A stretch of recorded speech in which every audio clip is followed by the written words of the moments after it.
Welcome, Big 12 college football fans. Oh my gosh, do we have a show today. I hope you enjoyed your Thanksgiving holiday, your weekend, fat, dumb, and happy on some turkey. I for sure did. I'm wearing my sweatpants today for that reason. We have a ton to talk about. So without further ado, welcome to the Trevor and Bryce Show. I'm your host, Bryce Petty. How you got on the last show coming early? Well, you're taking too long. You're looking at fine. yourself in the camera, and you're just getting a little too excited looking at yourself. I mean, partner, we talked about closing the laptops down, talking nothing about anything Big 12 other than Lincoln Riley. I mean, this news is absolute mayhem in the Big 12, in college football in general, in the Riley household, in every household of Oklahoma faithful. Talk about a roller coaster ride. You know, I put out a tweet, and I have gotten more backlash on it than any other tweet I've made since I played ball because, you know, people like to throw shade at players. I'm sure you got some stuff in your DMs and all that kind of stuff when you threw a pick and things like that. But I made a reference between the feeling of my wife's pregnancy and you got backlash for that? Oh my gosh. Funny. And the fact that Oklahoma lost the BEDLAM game, A&M lost on a last-second touchdown to LSU, and Lincoln Riley departs for USC. And I had some people just coming at my head. I want to make it known I respect my wife. She's amazing. She knew about the tweet. We giggled. It's all good. But yes, the last 48 hours have been mayhem. And guys, just so you know, it's Monday night. That's when we're shooting. This will come out tomorrow as normal. So yes, the last 48 hours have been mayhem in college football. And for those of you who don't know, what happened? Well, Baylor gets in. Baylor beats Tech barely to give themselves a shot to get in the Big 12 title game.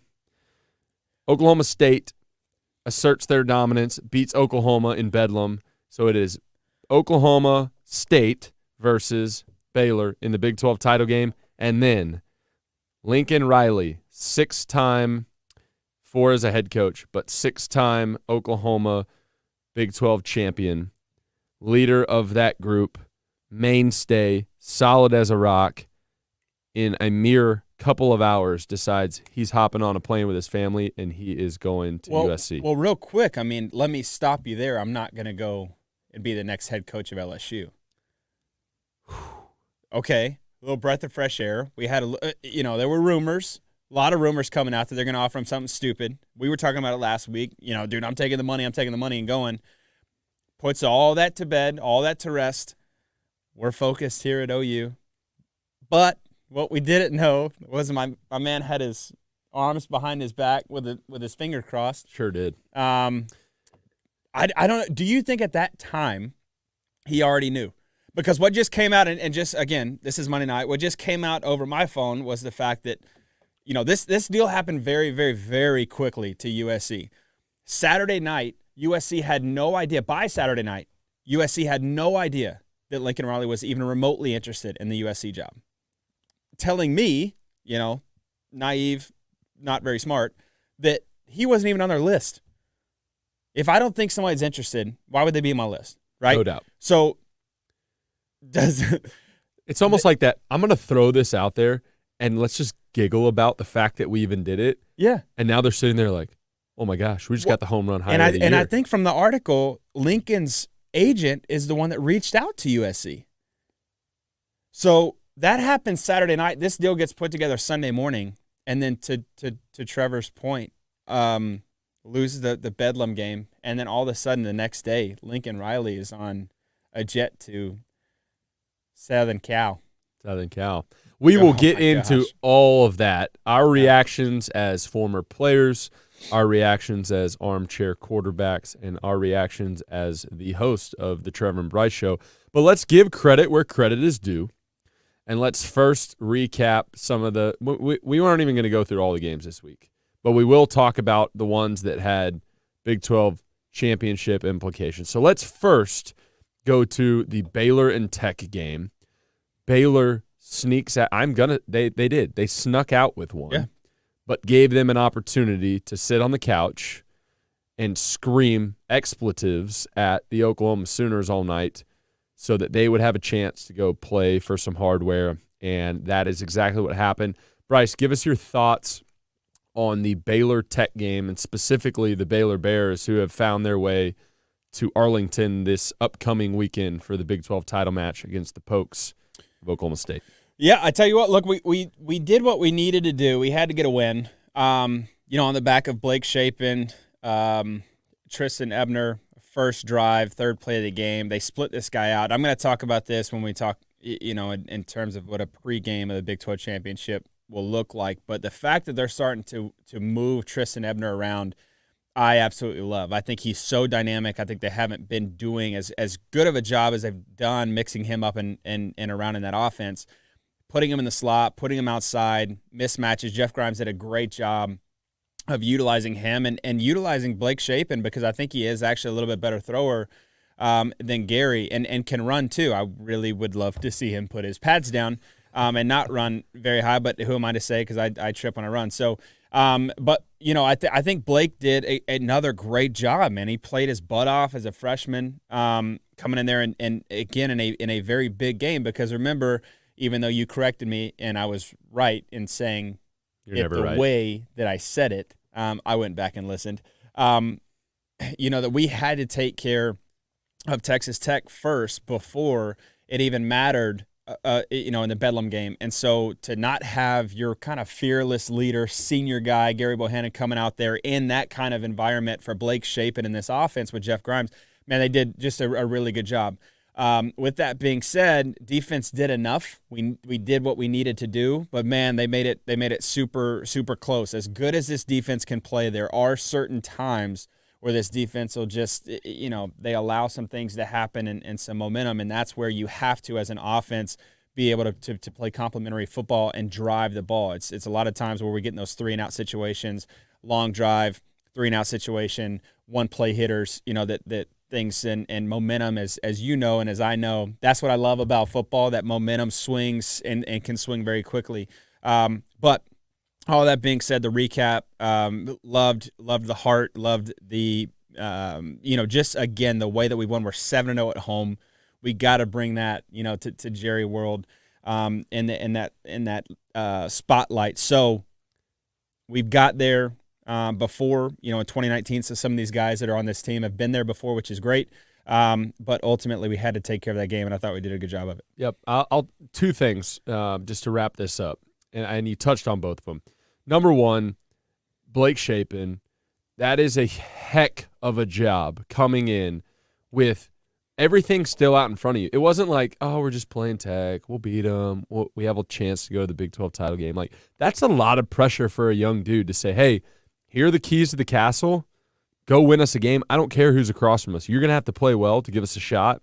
And he got it done enough, right, to give them an opportunity to go play in Jerry World, to get some hardware. So hats off to him. But I think an even bigger point there is this game specifically showed me what Dave Aranda is infusing into that program, into that locker room, into that culture.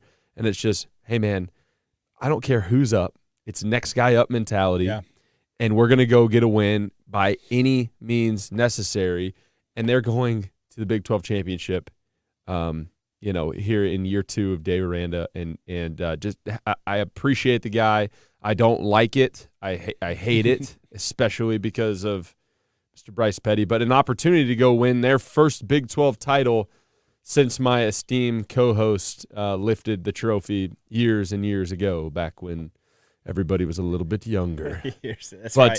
Hats off to Baylor. Best of luck in the Big 12 title game. The bigger game of the week was the night game in Stillwater.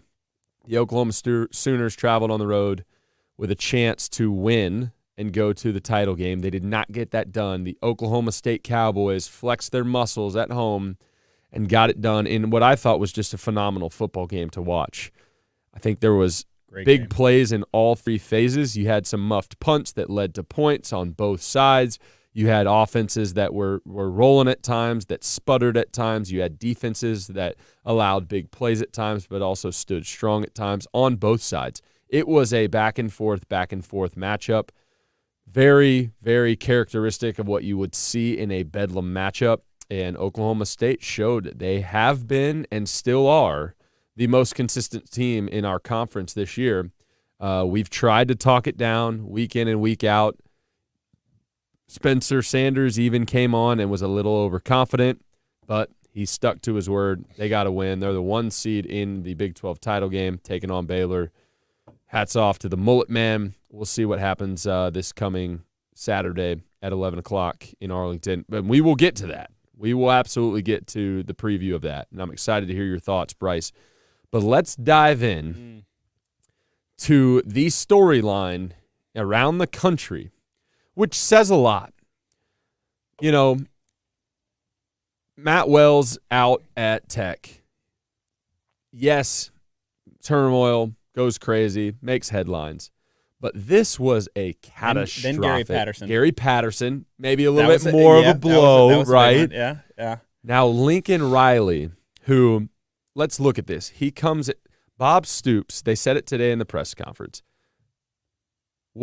he told the now president of the University of Oklahoma, President Harris, when he was stepping down, back when Lincoln Riley had already come in, he hired him as the offensive coordinator. He told President Harris, I am stepping down because it's for the betterment of this program. Meaning that, hey, this is Lincoln Riley's show. It's his time to shine. He's going to be here for the next 150 years. And by all means, he steps in. He's a young guy. He's won 4 straight Big 12 titles as a head coach. He's got a great relationship with the athletic department. His girls are growing up in a single program, school program, right? He's got it absolutely made. They said today during the press conference that he's even been in on every single conversation regarding the SEC, regarding plans for the future. He has been a pillar in those conversations moving forward. He has something that every coach in America dreams. Young GA coming through the ranks. They just want a Power 5 job. Just give me an opportunity, even if I'm only there for a year. He's gotten the Power 5 job, Bryce. He's won at a Power 5 school. And he has stability at a Power 5 school. And in a matter of, I'll say 12 hours, he's on a plane and he is no longer the head coach at the University of Oklahoma. The University of Oklahoma is, in my opinion, panicking, trying to find the next guy and to keep recruits as they drop like flies. And Lincoln Riley takes the head coaching job at USC. Bryce, give us your initial thoughts. I'd like to talk a little bit more in depth about what has transpired over the last 24 hours, but give us your initial reaction to the news and just any thoughts that you have around it. I mean, it's crazy. Honestly, yeah, I was dumbfounded. I couldn't believe it. And again, we have our After Dark show where we were talking about it. We all mentioned the fact that he came on after the game, Bedlam game, saying, I am in no way going to LSU. Let's be clear. I'm not going to be next LSU head coach. Again, I know we've already brought that up, but I was dumbfounded to hear that, and then to wake up this morning as Lincoln Riley is being sworn in as USC's next head coach. I mean, there's so many emotions that kind of run over as a player, and I kind of go back to what that was, because we went through it where there was a lot of rumors that Browse might be going to down to Austin, and kind of remembering going back to that, man, been just total dismay of, man, what's about to happen with my life. That's what's crazy about head coaches today, is that it does not only affect them, the fans, blah blah blah. For the 120 kids, 115 kids that are in that locker room, there is about to be so much. It's like you knocked off the top of an anthill. Yep. I mean, it's just complete and utter chaos, because now what you did, which totally fine. I mean, life happens, but when you sat in there on my couch, in my house, and said, "Hey, I want you to come be a Sooner. This is why." A lot of it goes into the campus, and you seeing yourself in what is it, Crimson and Cream, or whatever.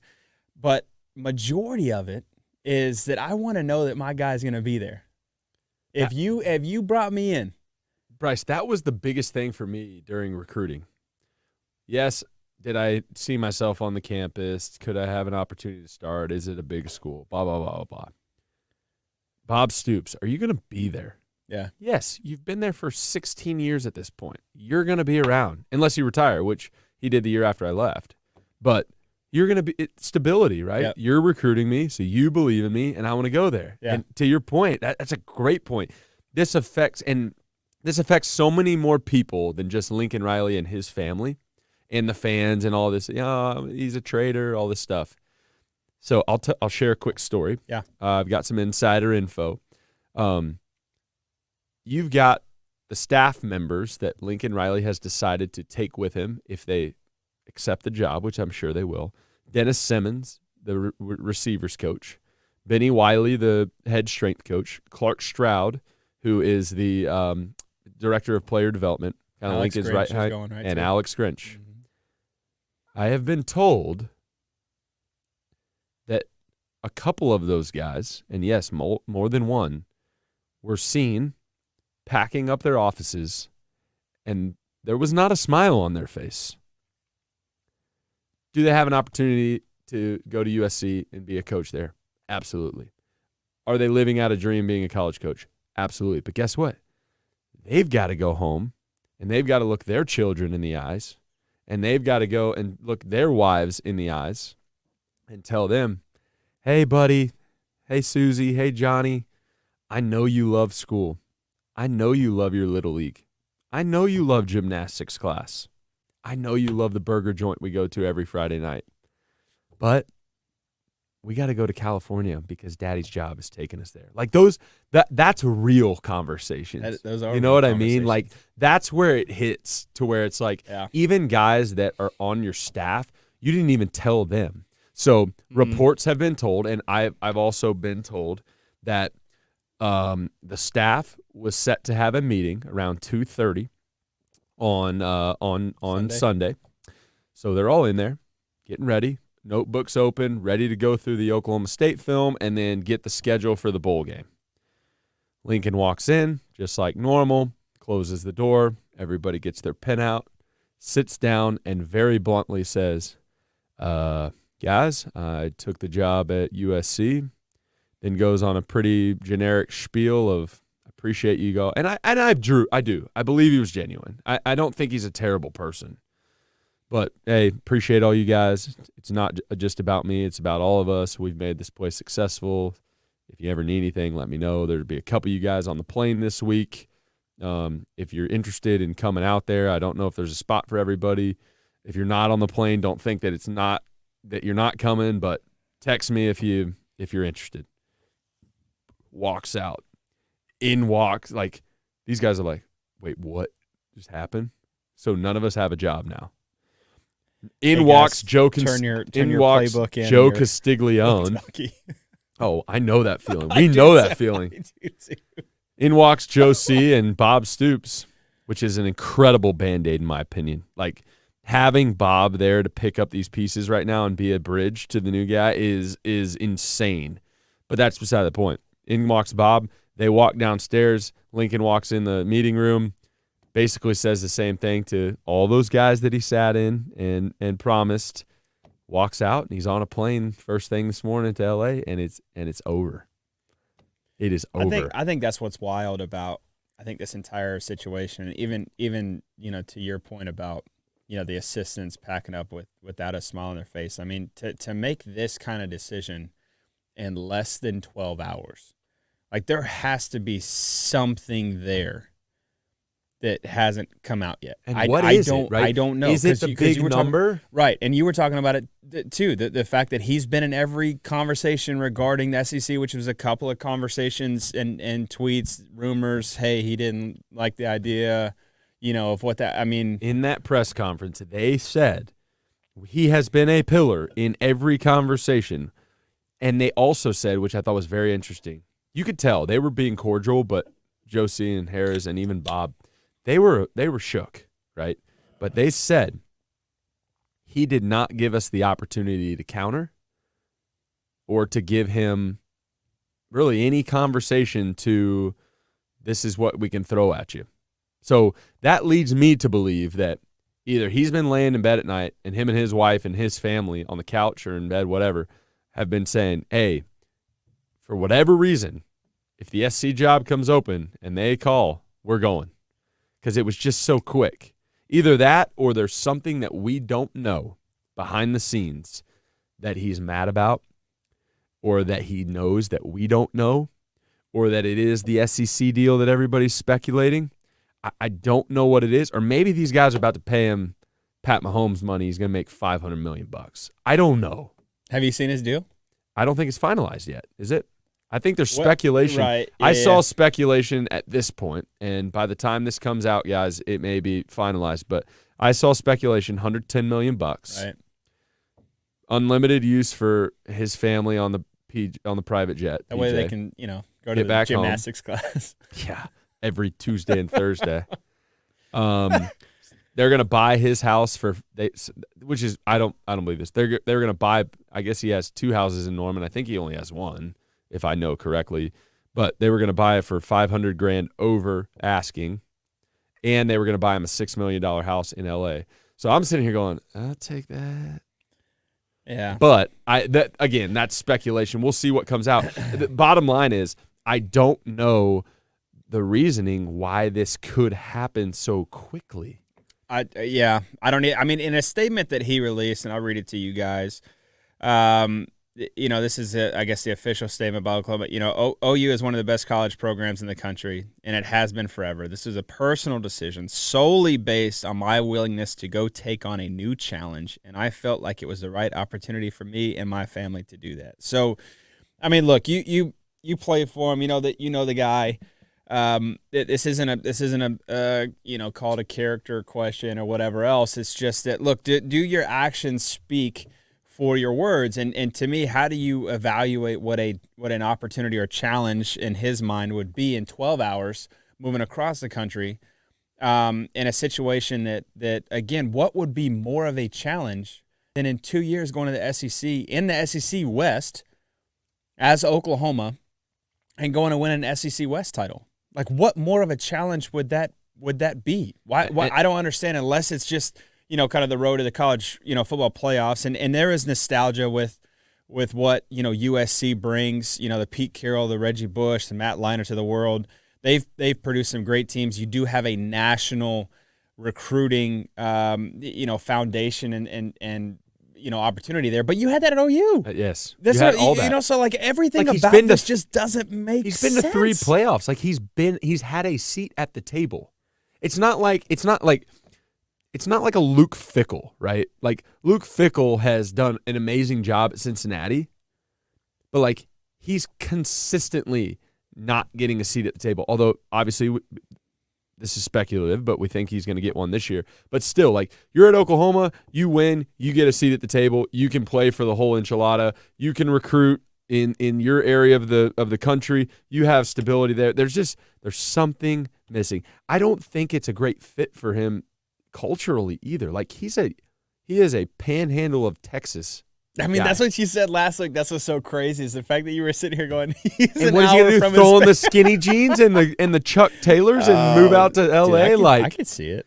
Maybe that's what his wife wanted, and now it's like a family deal. It's like, hey, anybody wants me, I've been successful everywhere I go. Like, do you think he's being greedy? No, I don't know. To be totally honest. I mean, we could sit here all night and just speculate, because I go back to the fact that USC had no idea that he was even interested. Yeah. I don't know. I mean, unless that was, you were talking about having Vince Young or Colt McCoy's fat head up on your wall, in high school. If he had the Pete Carroll fat head, it's just SC was always a thing for him. And that's the thing. I mean, I don't know. I don't know. I don't know either. It's crazy. And I know everybody is arguing this now. Well, I call it a home run hire. A lot of people are like, well, I don't think he's that good. Well, yeah, I get it. Everybody's going to have their opinions on that, especially now that he's left and you're an OU fan, right? And there have been some things that he's done this year from a coaching standpoint that leads you to believe, like, oh, okay, that probably wasn't the best coaching move. But let's be honest. He is one of the best coaches in college football right now. Like, he's up there. So this is a home run hire for USC, given their recent history and record. Here's another thing that we haven't touched on yet, and then I want to ask you a question, Bryce. He's leaving the University of Oklahoma that has well over 100 straight sellout games of 90,000 fans. I mean, the people in Oklahoma love Sooner football. Game day in Norman, amazing. If you've never been, it's awesome. He's going to the Pac-12, USC, where they struggled to fill up a quarter of their stadium, the Coliseum, this past year. People don't care as much out on the West Coast about college football. I mean, they did in the Leinart days, and maybe that's what his dream is. Hey, get this thing filled up again. It's just weird that that's the challenge you want? Like, take the Cowboys job 2 years ago. That's a challenge. This is not a challenge. This is you demoting yourself, in my opinion. Wow, in my that's opinion. Big. I don't know if I believe that, but it's definitely one of those things that just the 2 plus 2 isn't fish.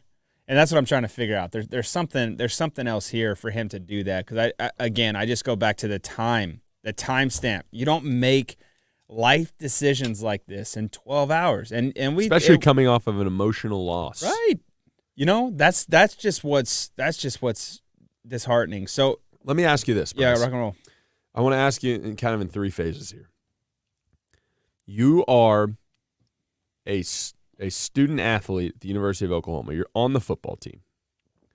You are told that you have a meeting at 2:45 or whenever it was to go over the bowl schedule. You just come off a really heartbreaking loss.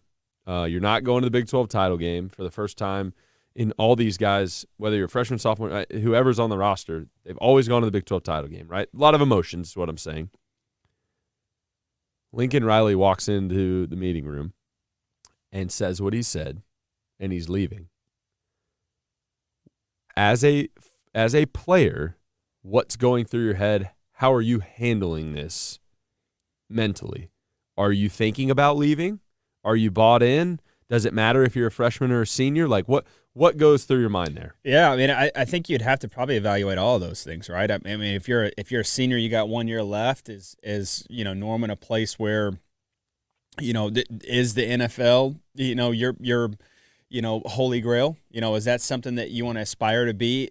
Do you wait to figure out who the next coach is going to be? I mean, OU, to everything that we've been saying is in its own right a very nostalgic program. I mean, OU's been winning football. I mean, this game that we're talking about here in a couple of minutes coming up between Baylor and Oklahoma State. This is the first time since 1998, that Texas or OU has not been, in conversations of the Big 12 championship. So, to him, and maybe that's what it is. It's just like, look, I'm pinnacle of whatever, and then I'm going to have to go back to bottom of the barrel, against SEC teams or SEC West. I don't know. But as a player, this really, and like I said before, just throws a whole lot of life decisions into what could be an 18-year-old kid or a 22-year-old kid very quickly. So, me personally, if I'm a senior that wants to play in the NFL, I'm probably leaving.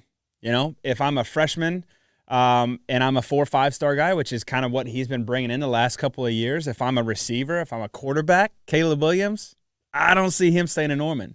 I see him following. Really? I see him following Lincoln. If that's what, again, to that point that we made earlier, if you're sitting on my couch, I'm so much more invested in you as my coach than what Norman is, right? So you're saying the coach is far more important than the program? Why would it not be? Why would it not be? I think my mentality is probably just a little bit different than yours. Not that yours is wrong. I think that's warranted. I watched the presser today. Bob Stoops even came on, and I know what he's trying to do. He's trying to keep guys around, and he cares about the program. That was a desperation move. But he ahead. says this is so much more about me or Lincoln or Barry Switzer or any of the coaches that have been here. It's about the program, and I buy into that, and I get that you think that's a desperation move, but I buy into that because when I was walking the halls of this, it used to be called the Switzer Center, and that was the facilities at OU. When I was on my junior day visit, I'd already been offered, but this is when I decided that I was going to be a Sooner. I remember just looking at the pictures on the walls, feeling the aroma, better understanding the history of the program. And yes, I was coming to play for Bob Stoops and Josh Heupel, and that was a huge piece of the puzzle. But I think the history of the program plays a lot into it also. I mean, you're going to hire a great coach, and I know it's not your coach. I get that. But my junior year, we fired Josh Heupel and hired Lincoln Riley, and it was a change for me, obviously personally, big time. I was the starter, then I wasn't the starter. But I still cared about being there enough that year to compete for the job, you know. Obviously, I left because I wanted to play more football and I wasn't the starter anymore. And maybe that's, you know, shoving a sock in my mouth right there. You don't know when somebody else comes in what you're promised anymore. I get that. It's hard. I don't know. Yeah. You may be right. I may be right. I think I'm right because I'm always right, but, you know. Well, I think it's different strokes for different folks, right? I think that what I was saying is not necessarily different than you in terms of you walking the halls and being invested into that program. That definitely plays into, you know, as a recruiting or as a recruited athlete, you know, especially all these 4 or 5-star guys that have been coming through Norman, they're going to have, you know, their you know, the hats, man. They've got UT, they've got the LSUs, they've got the Floridas, they've got so when you're looking at all those hats sitting on table, what makes you pick up an OU hat?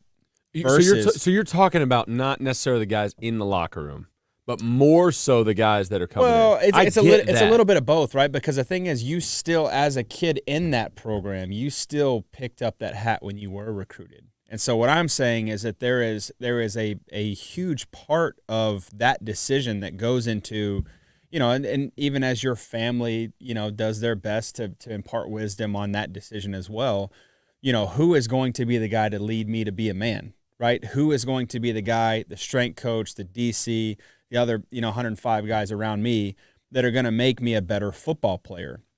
And so what I'm saying is that, you know, if I'm a senior at OU, you know, that's a defensive tackle or you know, a tight end or you know, maybe I do stay because I am invested into those walls.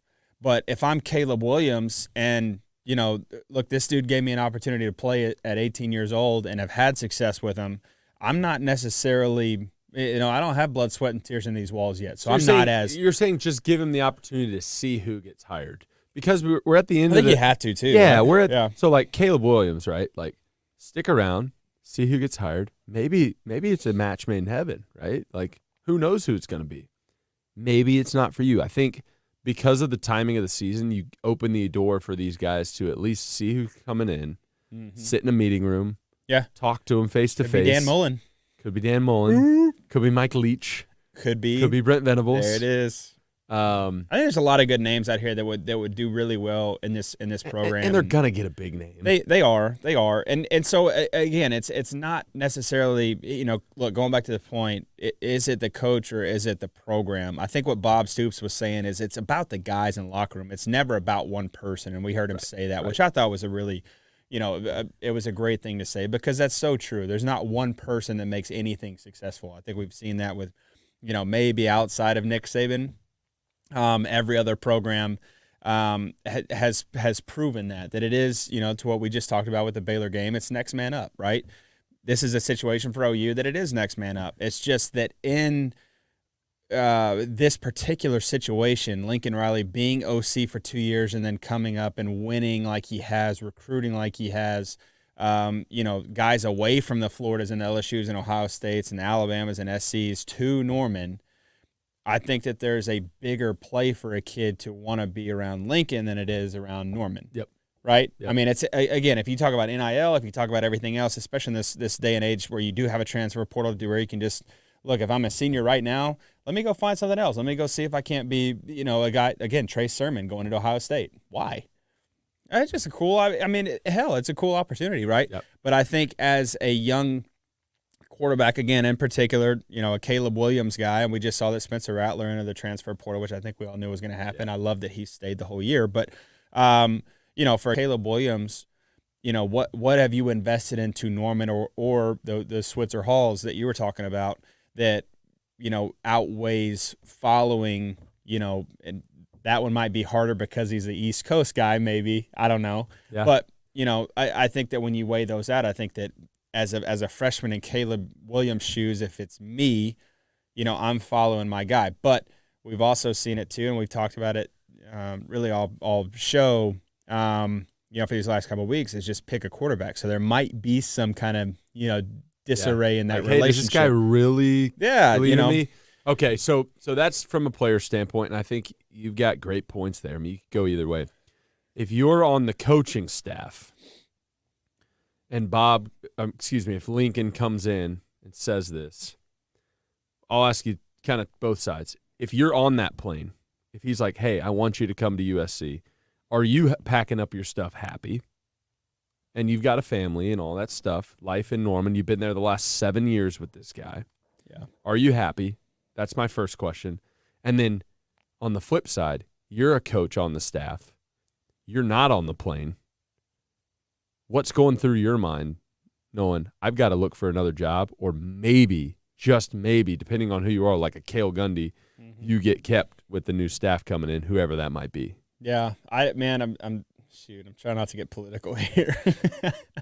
I wouldn't be happy going to California. That's just me. Sorry. But, look, at the end of the day, I don't know how you can it's what I said before. I don't know how you can make a decision that fast, like that big of a life decision that fast. I mean, to your point, it's not just about you, your kids. I've got a 17-month-old. You have a little one on the way. I don't know yet what that's like to have them injected into community and friends and sports and activities, and then just say, hey, uproot, we got to roll, without having any type of time to talk, and again, it's not that. And if you're one of those, if you're a Dennis Simmons or you're an Alex Grinch or you're a Bill Bedenbaugh or you're a Benny Wiley, like, you're kind of tied to Lincoln, right? Like, he's giving you an opportunity and a job. It's tough to turn that away unless you've already had conversations with other people. So, like, the fact that it's not a group approach, it's not a group conversation, it's Lincoln's decision to make, and you just kind of got to pack up and roll with him. So yeah, and again, I think that everybody has the guy that's been their ride or die for a long time. I think that it would cause it would definitely be tension. Like even between me and you, hey, I'm running to this show. Sorry, you can come with me or not. And be like, dude, what? And that's like on like the very, very, very minimal level of what we're talking about. So if you're telling me that I got to go sit here and tell my kids when I just found out at 9:30 this morning, when I have my notebook out and pen and paper, and be like, man, thanks for I haven't even had a chance to talk to my wife and kids yet about this. Like what? That's just a hard ultimatum. Hey, and it's not even an ultimatum. It's just that, son, I know you're really enjoying your class this year. You've made a lot of great friends. I know you had a tough year last year. Yeah. And you have some of the best friends of your life. We're going to California. You just got off a Thanksgiving break. You've got 3 weeks until Christmas break. And buddy, you're gonna have to start saying your goodbyes because we're moving to California. I mean that's real life, right? Let me tell you this, but it's the vocation it's they picked, the vocation. I get and it. that is the vocation, and that is the they're way it gonna have to works. ride with it. It's fine. Of those guys that you mentioned outside of Lincoln, they ain't getting $110 million. They ain't getting private access to a jet. And guess what? They're not buying their house, and they're not buying them a house. Correct.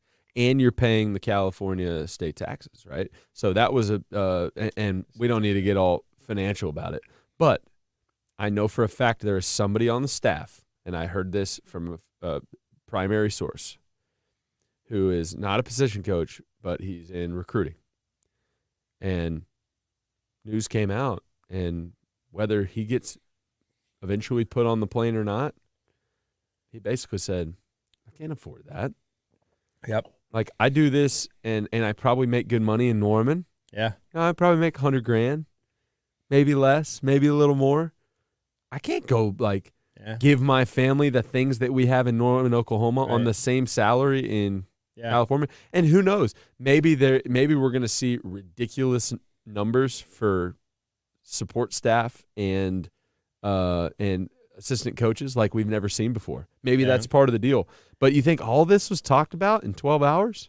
No, that's the thing. I mean, again, how do you do that? How do you? Link's going to be living in a $6 million $10 million cliff, big old house, can have all the recruits over, and the rest of his staff is going to be in a non-air conditioned little condo. Don't get me wrong; it'll be on the beach, looking at the ocean. Yeah, that's right. That's right. So it's a strange thing. Okay, so biggest question to me though, with all this going on, we talked about player recruits, team. What does this do, Trevor, in your mind, to Oklahoma moving forward on the brink of what is going to be the SEC West? Hell of a schedule. Going with little brother, big brother, whatever you want to call it, Texas. What does this do moving forward, for Sooner football? In my lifetime, this has never happened at Oklahoma. I think the last time was in the 70s when a coach left for another job. Wasn't fired or didn't, retire, and they already had kind of the plan, like with Bob, right? So it's uncharted waters in Oklahoma. But back to my just history of the program in recent history, right? Depending on who they hire, which I think that's obviously a huge piece, who they can keep on the current roster from a leadership standpoint, and then what recruits they can continue to bring in or maintain or retain, that's going to paint the picture for the foundation. I think Oklahoma's going to be successful here in the short term. Moving into the SEC, this could not be worse timing. You had somewhat of a well-oiled machine. Now, I still think they had pieces that they had to put in place. Obviously, they didn't win the conference this year to go and be successful in the SEC. But now you're bringing in a new coach, big transition, now moving to the SEC. I think they may take their lumps for a couple years, but I don't worry about them in the long term. I think they're going to go out and get a really good hire. Some people may speculate that it's not a home run hire. I believe in Joe C. as an AD, and I believe they're going to hire somebody to keep the tradition going there to where they're successful. It's a two-sided conversation. I think I would have been speculative, even with Lincoln at the helm, moving into the SEC of being successful right away. But now you throw in these other variables. I think they'll take their lumps for a couple of years, but then level out, be Oklahoma football. Yep. What about you? No, I agree. I think this will be interesting because I think, again, on the history of what OU football is, even the fact that you said this is the first time that a coach has ever left OU, does that mean that this will be another 10-year guy? Is that what? And we've seen, big programs. I don't know why. I kind of go to the Big Ten a little bit when Michigan let go of Lloyd Carr, and Rich Rod came in. When Ohio State let go of Jim Tressel. When USC let go of Pete Carroll. Well, he jumped up. To the Seattle. When he left. I guess right. No, yeah. it's a good point. So you have Nebraska. Yeah. So you have storied coaches, that have built up this again, just like what we talk about with players, this expectation that they will always be there. So now what happens, and this is, I think, for OU, if it was ever going to happen, which I think we both said, man, we never thought it would, but if it was to happen, this might be the best time for it to happen. 2 years to kind of set your foothold and your foundation going into the SEC with a storied coach, whether it's a home run guy or not, big culture guy, who knows? Hopefully someone that knows SEC. I think that'd be a really smart move. But this is the best kind of time for them to do that. So I think that, to your point, look, that OU has a national recruiting picture. They can do that. They can win. They've shown that. They can go to the playoffs. They've shown that. So I think they will be fine. I do think that there's going to be some turbulence in these next couple of years, and it's just in a crazy world that, UT and Oklahoma are kind of in this same, rebuilding phase. But all that being said, what is important, what is present, is that we have the Baylor Fighting Bears against the Oklahoma State Fighting Mullets. Yikes. And, the Pokes in the Big 12 championship game, which I think it's safe to say no one expected this to happen. I think, going back to it, it was supposed to be OU and Iowa State battling out. OU, number 2 coming in. It's all the preseason polls. Spencer Rattler, his Heisman to lose, essentially. Bryce, think about this. You just said it, but really sit and think about this. At the beginning of the year, our first show, if we were to speculate what was happening this weekend, Spencer Rattler would be primed and the Heisman favorite, about to go to New York. Yep. And Oklahoma would be undefeated, about to go to the playoff as number 1, 2, or 3, probably. Reality is Spencer Rattler, as of today, is not on the football team anymore at OU. Yep. Hasn't been a starter for months. And Oklahoma's not in the game at all. Like, I know you just said that. Yeah, it's crazy. I had to say it again for myself. It's wild. It's wild. We've seen buckets. And this has been kind of permeating throughout the entire college football scope this year. I mean, dude, if I could ask you who's your Heisman right now? Bryce Young. That quick? Because of last week. Yeah.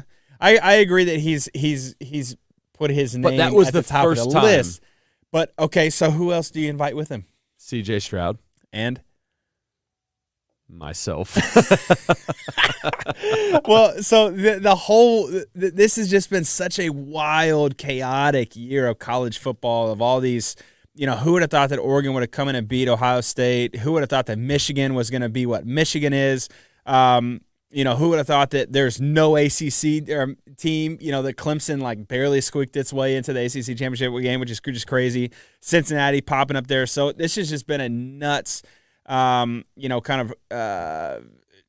train wreck of a year. Don't you love it? I love it. That's what makes it so beautiful. That's what makes it so beautiful. Good. So all that being said, though, partner, we need to get our listeners this next couple of minutes because, man, this was just an all-Lincoln show, which, as it should be, it's just shaking the entire college football landscape as it is. But we do have a Big 12 championship game to be played. We have the number 9 Baylor Bears versus Oklahoma State. Oklahoma State is a 4.5-point favorite. Thank you to our Bet Rivers sponsors here. Just some fun facts for you. This is the first time the OSU's been in the Big 12 championship game. Yes, it is. Kind of a weird deal there. We got Baylor played, as we mentioned before, OU 2019. They lost 30-23. First game not having OU or Texas in the big show. That's what I want to call it. Since 1998. So this is just again just a total new picture of the Big 12.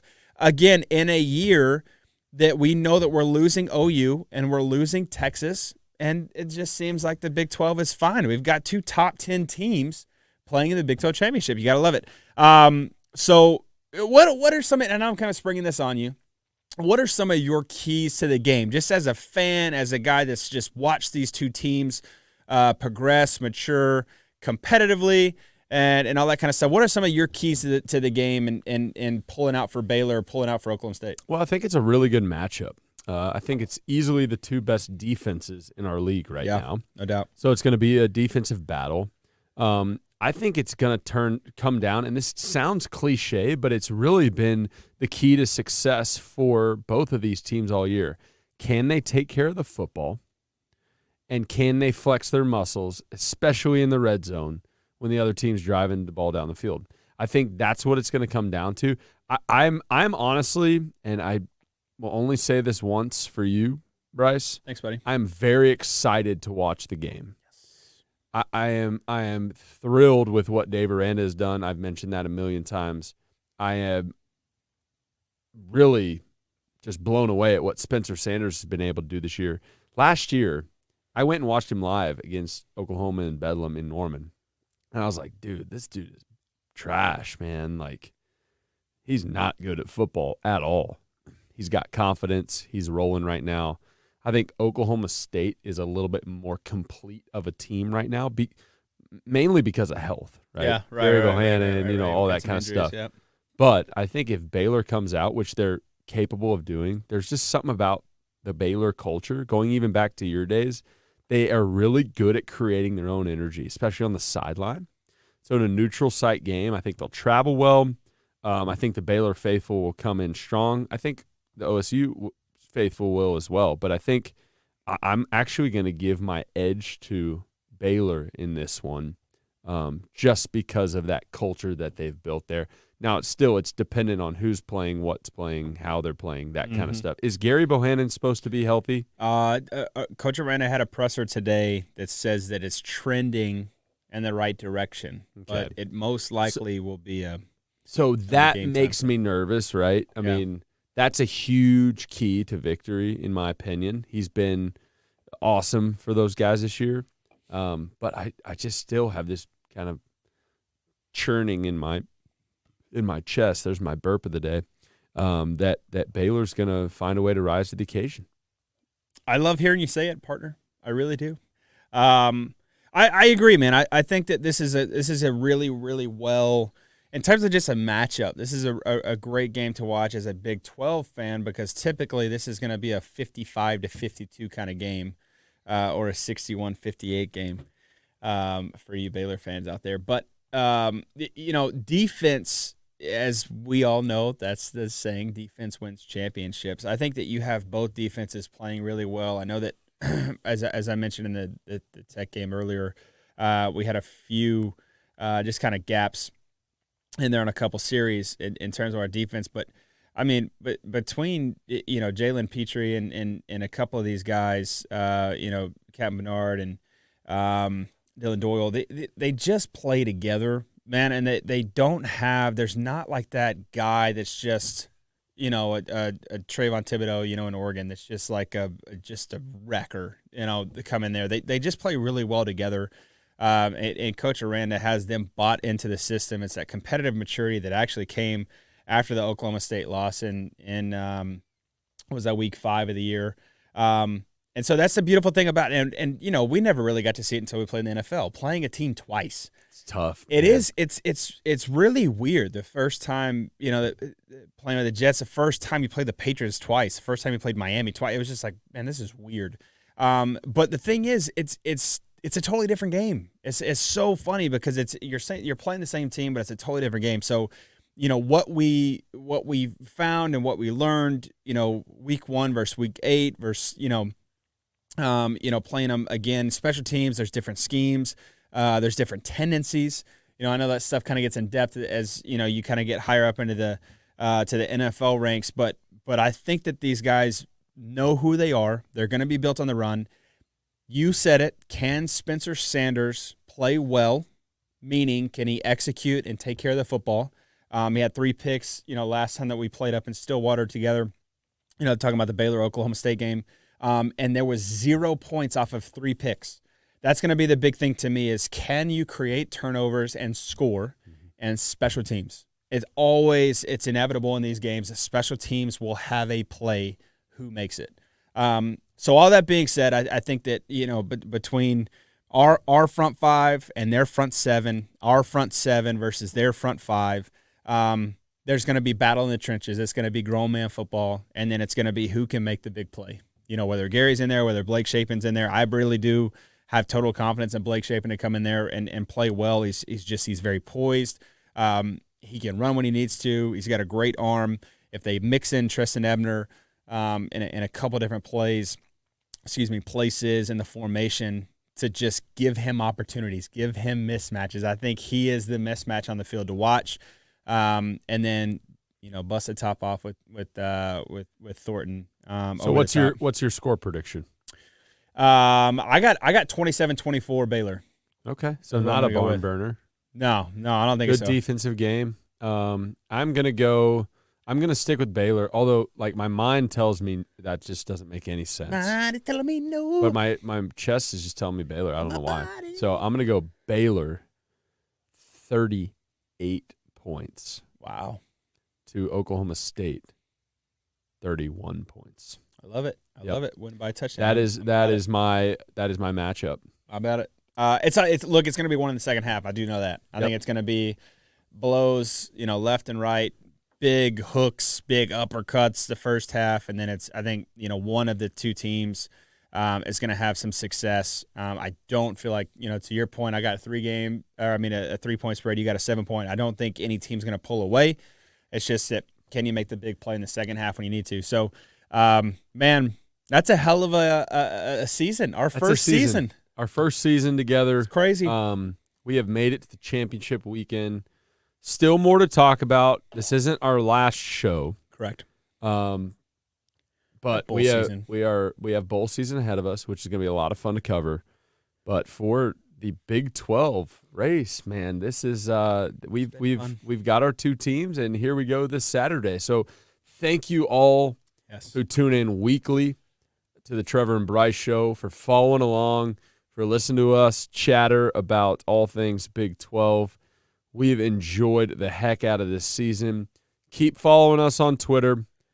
Keep following us on anywhere you can get your podcast. We've got a couple more after dark shows coming up where we follow the primetime game and talk, live reaction, all things around the country.